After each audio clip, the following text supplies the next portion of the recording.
Le prophète Jésus, que la paix soit sur lui, est le serviteur choisi par Dieu, afin d'appeler les hommes vers le chemin de la vérité, tout comme l'ont fait les autres prophètes. La vie de cet homme béni est riche en miracles prodigieux, du jour de sa naissance jusqu'à son ascension vers Dieu. Le prophète Jésus guérit le malade, ressuscita le mort et donna la vie à l'argile. Il reste encore un miracle à venir, un miracle que les croyants des deux grandes religions révélées attendent impatiemment. Ils se préparent ardemment à ce jour. Le prophète Jésus reviendra sur terre. Il unira tous les croyants contre l'incrédulité. Il fera prévaloir les valeurs morales islamiques dans le monde entier. Et il apportera la paix et la richesse à toute l'humanité.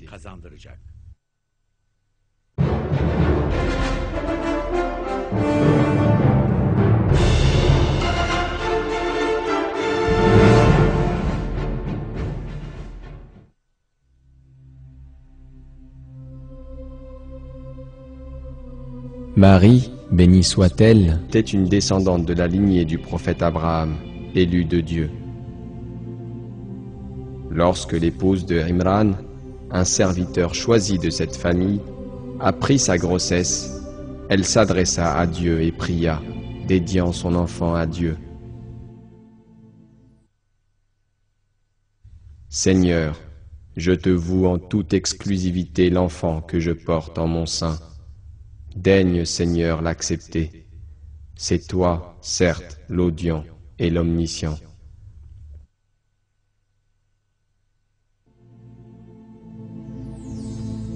Le nouveau-né reçut le nom de Maryam, Marie.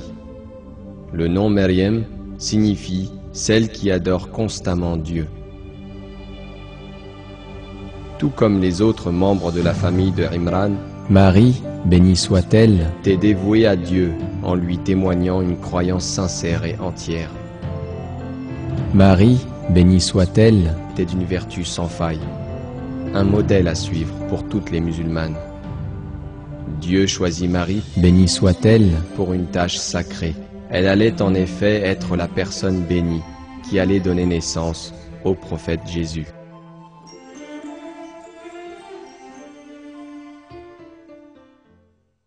Dans le Coran, Dieu a révélé qu'à un certain âge, Marie, bénie soit-elle, quitta sa famille et se retira vers l'est, dans une région déserte. C'est alors que Dieu lui envoya l'ange Gabriel. Il lui annonça la bonne nouvelle. Cet événement est révélé ainsi dans le Coran. Je ne suis, dit-il, qu'un envoyé de ton Seigneur, chargé de te faire présent d'un garçon immaculé. Comment, s'étonna-t-elle, pourrais-je avoir un enfant, alors qu'aucun être humain ne m'a jamais touché, et que je n'ai jamais été une femme de mœurs légères? Gabriel répondit que Dieu a le pouvoir de tout faire, et qu'il lui suffit de dire « soit » pour que la chose soit.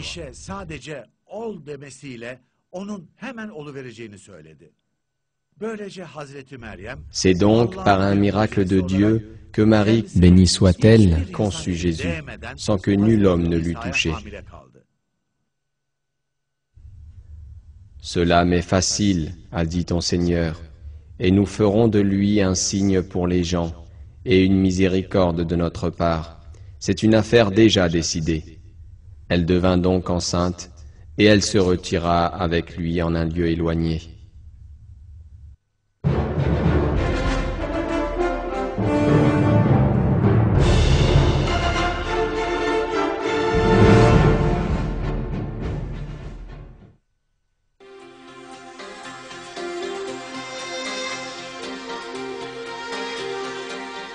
Selon les sources historiques, le prophète Jésus est né dans la ville de Bethléem, en Palestine, vers 7-6 avant Jésus-Christ. Après sa naissance, Marie quitta la région où elle s'était retirée seule et revint avec Jésus. Certains Juifs au cœur dur refusèrent de la croire et propagèrent des propos calomnieux à son égard.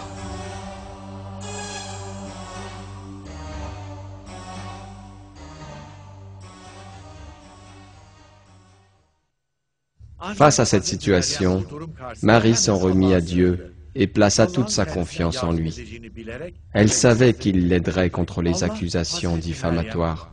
Dieu soutint Marie, bénie soit-elle, et Jésus par des miracles. Par la grâce de Dieu, le prophète Jésus parla alors qu'il était encore dans son berceau. Ce grand miracle est décrit ainsi dans le Coran. Marie leur fit signe de s'adresser à l'enfant.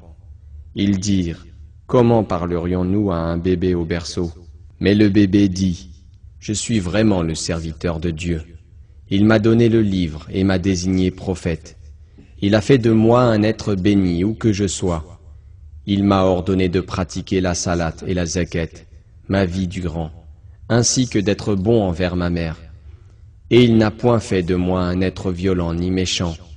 Et que la paix soit sur moi le jour où je naquis, le jour où je mourrai, et le jour où je serai ressuscité vivant. Tel est Jésus, fils de Marie, parole de vérité dont il doute. »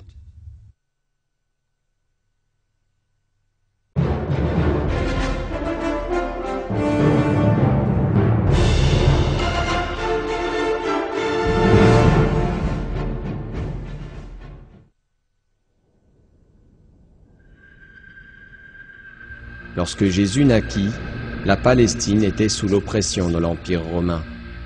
Différentes sectes étaient apparues au sein de la société juive, chacune interprétant la religion à sa manière. La grande majorité des Juifs s'étaient détournés de la religion révélée au prophète Moïse.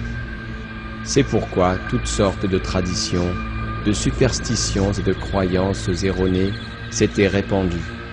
La culture païenne hellénique commençait par ailleurs à exercer toute son influence.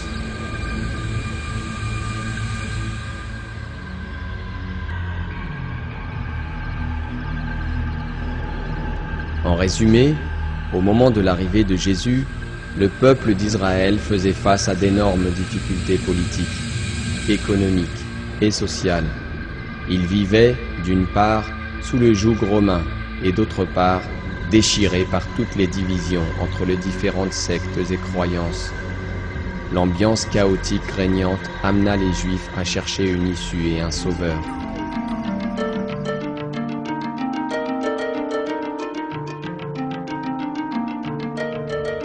Dieu révéla un nouveau livre au prophète Jésus, afin de guider et de conseiller son peuple vers le droit chemin. Ce livre saint s'appelle l'Évangile.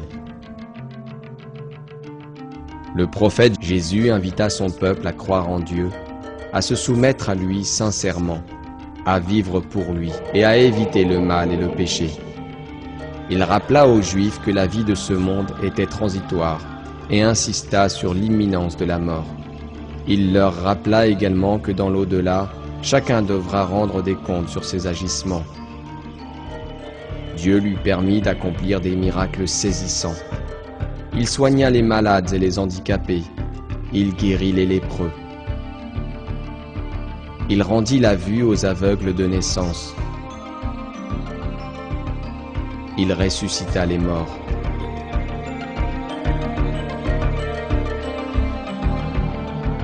Les miracles accomplis par le prophète Jésus étaient une bénédiction de Dieu, et ils amenèrent beaucoup de gens à croire. Le prophète Jésus, modèle de par sa foi et ses grandes valeurs morales, expliqua que ces miracles ne furent possibles que par la grâce de Dieu. D'après la Bible, il disait toujours à ceux qu'il soignait, « Votre foi vous a sauvés ».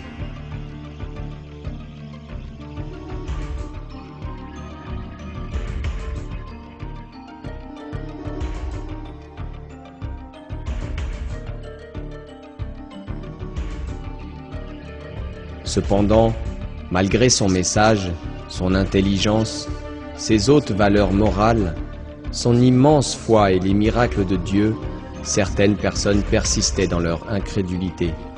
Elles ne souhaitaient nullement se détourner de leurs superstitions, qui servaient leurs intérêts personnels. Elles échafaudèrent des complots contre lui.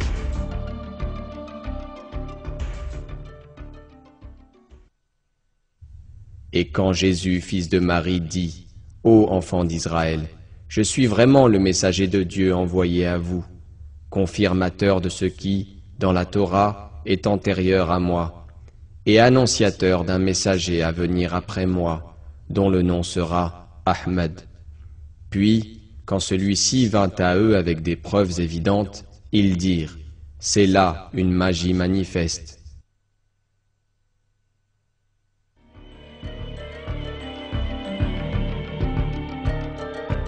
Mais comme l'indique ce verset,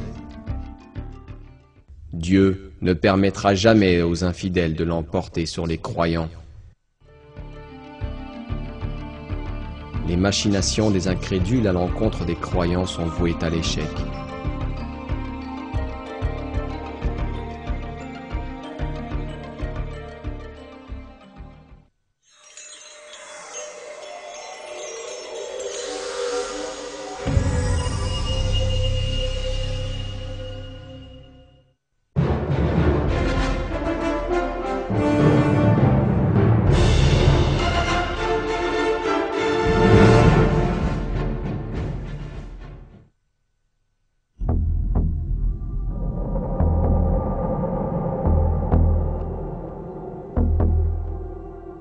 En dépit des obstacles à franchir, de l'oppression et de la cruauté subie, le prophète Jésus ralliait de plus en plus de fidèles, ce qui ne tarda pas à alarmer certains savants religieux juifs mal intentionnés.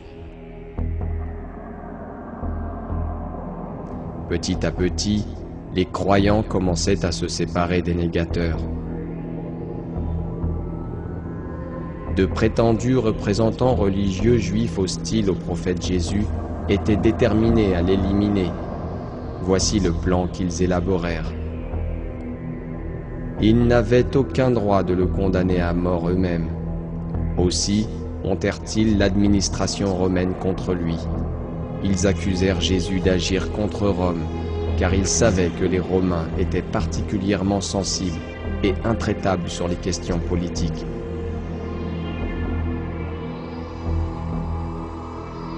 L'objectif des négateurs était de faire condamner Jésus à mort, mais Dieu défit leur complot en l'élevant vers lui. Le prophète Jésus n'est pas mort, et il ne fut pas tué. Les maltraitances et la crucifixion furent infligées à quelqu'un qui lui ressemblait. Le Coran l'affirme dans ces versets.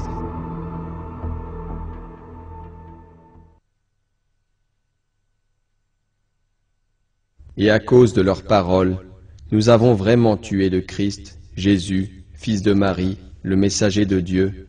Or, ils ne l'ont ni tué, ni crucifié, mais ce n'était qu'un faux semblant. Et ceux qui ont discuté sur son sujet sont vraiment dans l'incertitude.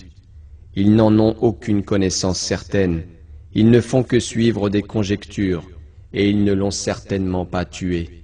Mais Dieu l'a élevé vers lui, et Dieu est puissant et sage.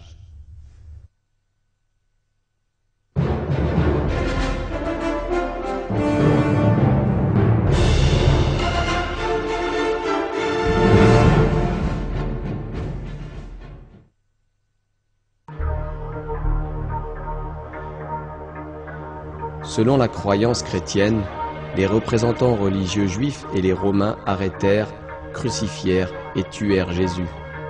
Plus tard, ce dernier revint à la vie et fut enfin élevé vers les cieux. Or, ce n'est pas le cas.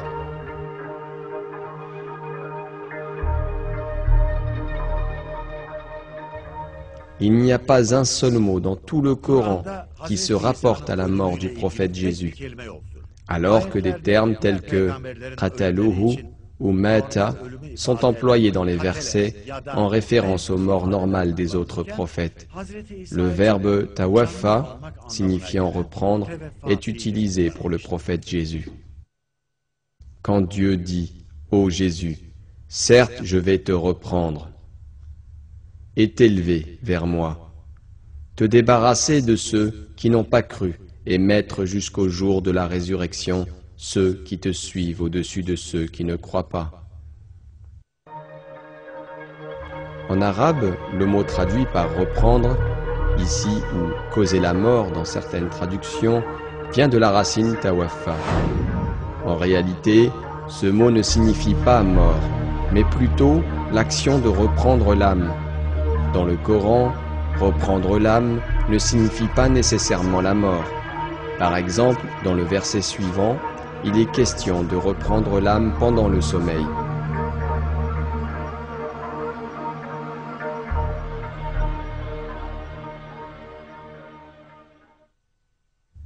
Et la nuit, c'est lui qui reprend vos âmes. Et il sait ce que vous avez acquis pendant le jour. Puis, il vous ressuscite le jour, afin que s'accomplisse le terme fixé.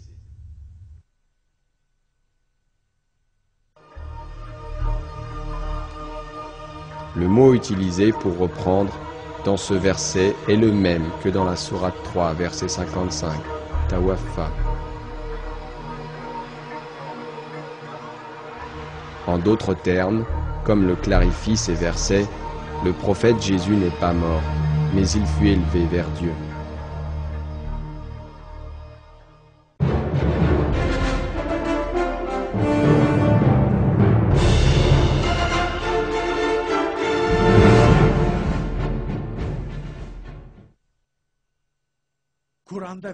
Le Coran et les hadiths insistent lourdement sur le fait que le prophète Jésus n'est pas mort et qu'il reviendra sur terre avant le jour du jugement.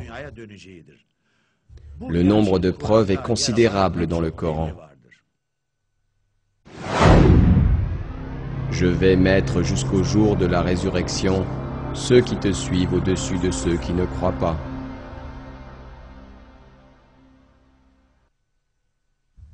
Quand Dieu dit « Ô Jésus, certes, je vais te reprendre et t'élever vers moi, te débarrasser de ceux qui n'ont pas cru et mettre jusqu'au jour de la résurrection ceux qui te suivent au-dessus de ceux qui ne croient pas. Puis, c'est vers moi que sera votre retour, et je jugerai entre vous ce sur quoi vous vous opposiez. »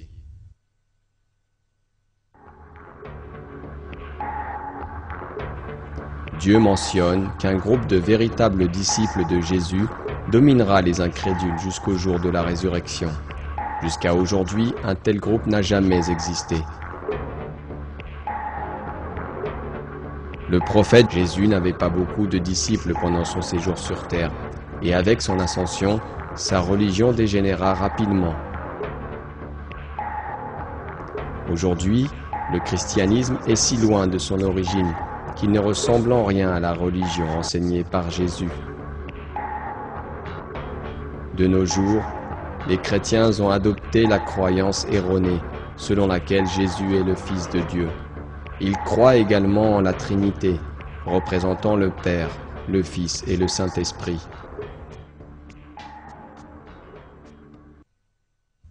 Dans ce cas-là, le verset « Je vais mettre jusqu'au jour de la résurrection ceux qui te suivent au-dessus de ceux qui ne croient pas » porte un message clair.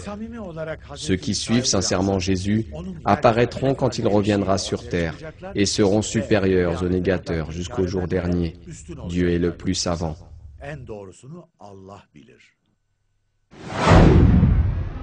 Il n'y aura personne parmi les gens du livre qui n'aura pas foi en lui avant sa mort.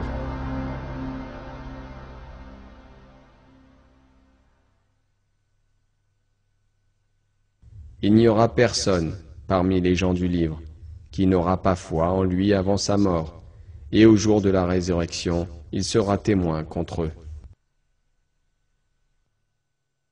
La phrase « Il n'y aura personne parmi les gens du livre qui n'aura pas foi en lui avant sa mort » doit être considérée avec attention. Les savants islamiques s'accordent à dire que le mot « lui » fait référence à Jésus, dans la mesure où il est question de lui dans les versets précédents. Il y a un autre point d'intérêt dans l'expression « avant sa mort ». Il s'agit bien de la mort du prophète Jésus. Rappelons que le prophète Jésus n'est pas mort et qu'il fut élevé vers Dieu. En d'autres termes, s'il doit mourir, il doit revenir sur terre pour y vivre. Ces versets constituent la preuve manifeste que le prophète Jésus reviendra sur terre. Bien évidemment, Dieu est le plus savant. Les versets nous indiquent également que tous les membres des religions révélées croiront en Jésus. Cela ne s'est pas encore produit.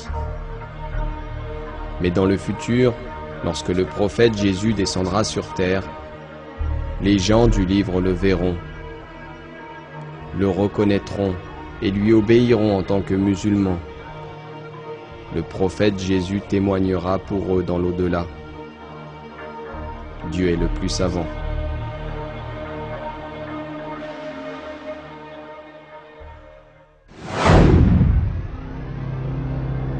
Il sera un signe au sujet de l'heure.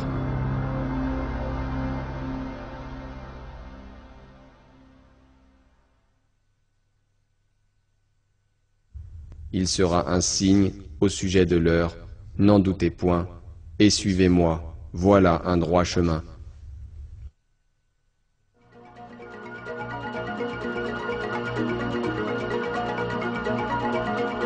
Il est clair que le mot « il » se réfère au prophète Jésus, car les versets précédents traitent aussi de Jésus, et utilisent le pronom « il » en référence à lui.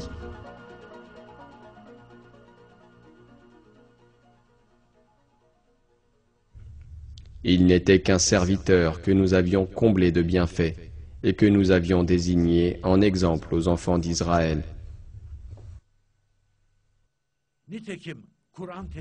Pratiquement, tous les commentateurs du Coran et les grands savants islamiques s'accordent en effet sur le fait que « il » se rapporte au prophète Jésus. Par conséquent, ce verset indique clairement que Jésus reviendra sur terre à la fin des temps. Le prophète Jésus vécut environ 6 siècles avant la révélation du Coran. On ne peut donc pas considérer sa première arrivée comme un signe du jour du jugement.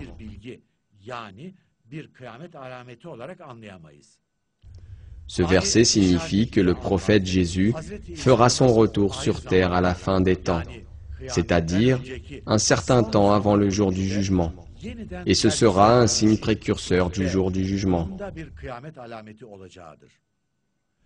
Selon cette interprétation, Abu Hurayra, Ibn Abbas, Qatada, Malik ibn Dinar, Ad-Dahhaq, Abu Razin, Abu Abdurrahman, Humayd et Ibn Mu'addin affirment aussi que la venue du prophète Jésus sera un des signes du jour du jugement.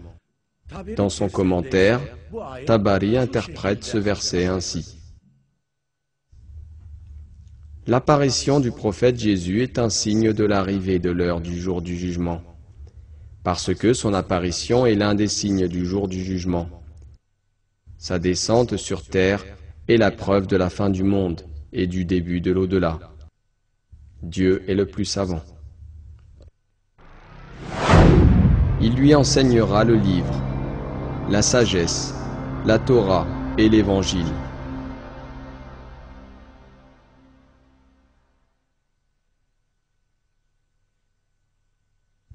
Et quand Dieu dira, « Ô Jésus, fils de Marie, rappelle-toi mon bienfait sur toi et sur ta mère, quand je te fortifiais du Saint-Esprit. Au berceau tu parlais aux gens, tout comme en ton âge mûr, je t'enseignais le livre, la sagesse, la Torah et l'Évangile. » Ce verset indique que Dieu enseignera à Jésus le livre, la Torah et l'Évangile.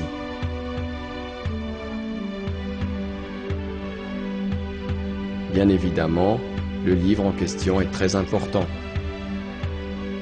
À l'examen d'autres versets du Coran, on se rend compte que le terme livre renvoie au Coran.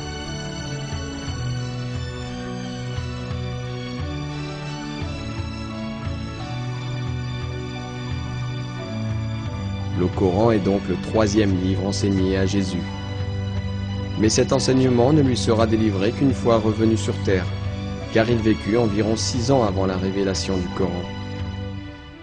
Il lui était donc impossible d'en avoir pris connaissance à l'époque où il vivait. Les hadiths de notre prophète nous apprennent également qu'à son retour, le prophète Jésus jugera selon le Coran et non selon la Bible.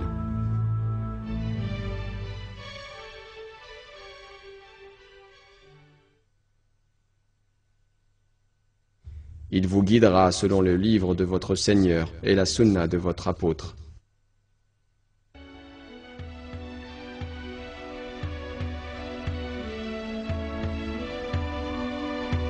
En résumé, le prophète Jésus reviendra sur terre et apprendra alors le Coran. Dieu est le plus savant.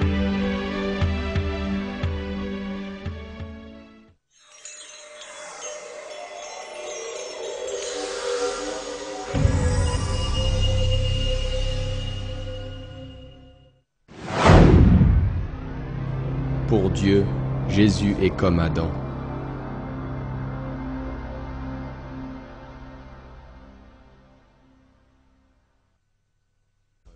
Pour Dieu, Jésus est comme Adam.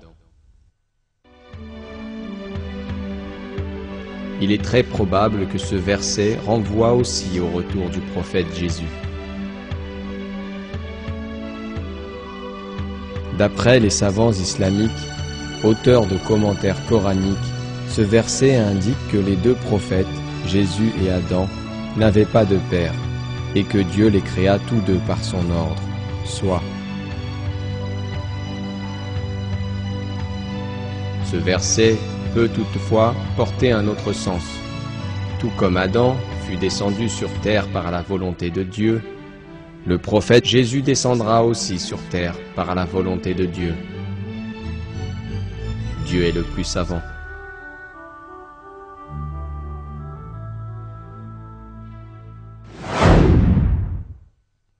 Le jour où je naquis, le jour où je mourrai, et le jour où je serai ressuscité vivant. Et que la paix soit sur moi le jour où je naquis, le jour où je mourrai, et le jour où je serai ressuscité vivant.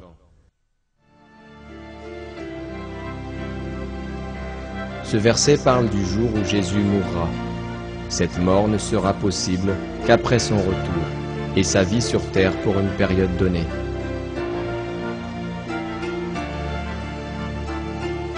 Dieu est le plus savant.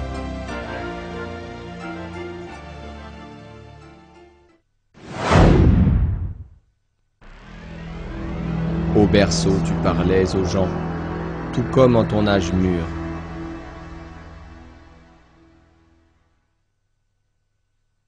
Et quand Dieu dira, ô Jésus, fils de Marie, rappelle-toi mon bienfait sur toi et sur ta mère, quand je te fortifiais du Saint-Esprit. Au berceau, tu parlais aux gens, tout comme en ton âge mûr. Il parlera aux gens dans le berceau et en son âge mûr, et il sera du nombre des gens de bien.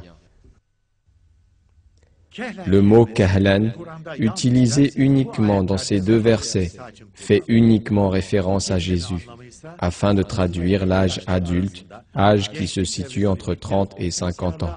Dans cette tranche d'âge, on est plus jeune, mais on a atteint l'âge parfait. Les savants islamiques s'accordent sur un âge de 35 ans et plus. Pourtant, les hadiths affirment que Jésus ne fut élevé vers Dieu qu'au tout début de la trentaine. Par conséquent, on peut en déduire que Jésus n'a pas atteint cet âge, kahlan, au cours de sa première vie. Et donc cela indique également que Jésus va revenir et achever sa vie sur terre. Dans le commentaire de At-Tabari, l'imam Tabari donne l'explication suivante de ces versets.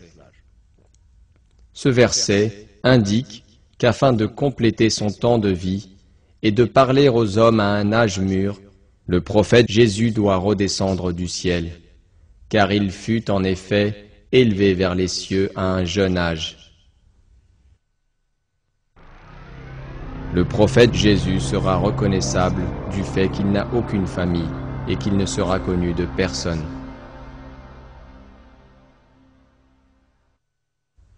Dans la sourate 3, verset 45, Dieu nous informe que le prophète Jésus est illustre ici-bas, comme dans l'au-delà, et l'un des rapprochés de Dieu.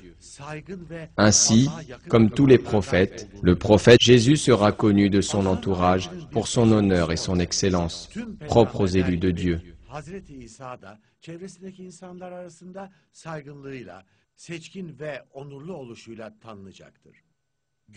Ceux qui le verront le reconnaîtront au premier regard, et ils n'auront aucun doute à ce sujet dans leur cœur. D'autres facteurs contribueront par ailleurs à le faire connaître. Il n'aura pas de famille, proche ou éloigné, et ne connaîtra personne sur terre.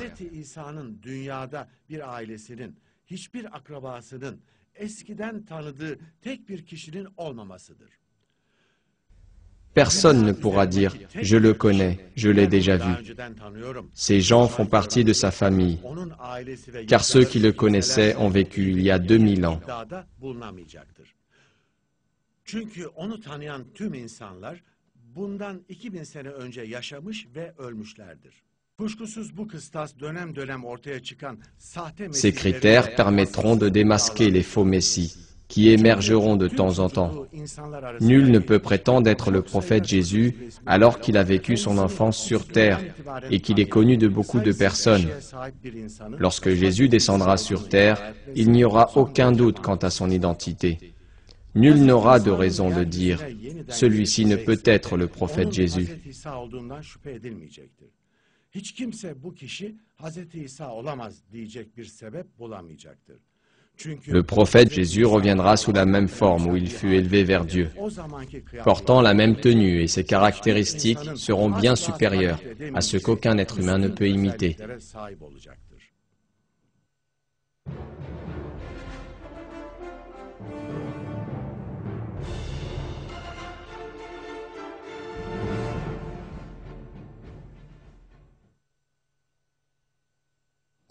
Les preuves si clairement exposées dans le Coran et les développements sur terre laissent présager la plus heureuse et la plus sainte des bonnes nouvelles. Il est certain que le prophète Jésus reviendra sur terre à la fin des temps. Il guidera les hommes vers l'islam, la véritable religion. C'est une magnifique nouvelle pour tous sur terre, une source de joie et d'enthousiasme.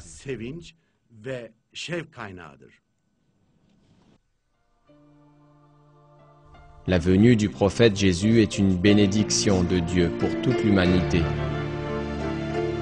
Avec lui, le chaos sur terre prendra fin.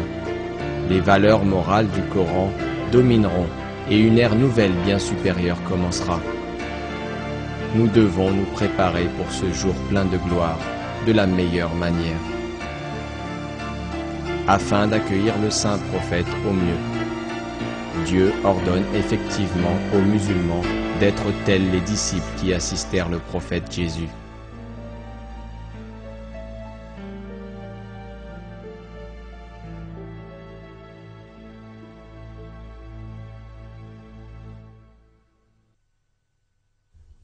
Ô vous qui avez cru, soyez les alliés de Dieu, à l'instar de ce que Jésus, fils de Marie, a dit aux apôtres. Qui sont mes alliés pour la cause de Dieu ? Les apôtres dirent, « Nous sommes les alliés de Dieu. » Un groupe des enfants d'Israël crut, tandis qu'un groupe nia. Nous aidâmes donc ceux qui crurent contre leur ennemi, et ils triomphèrent.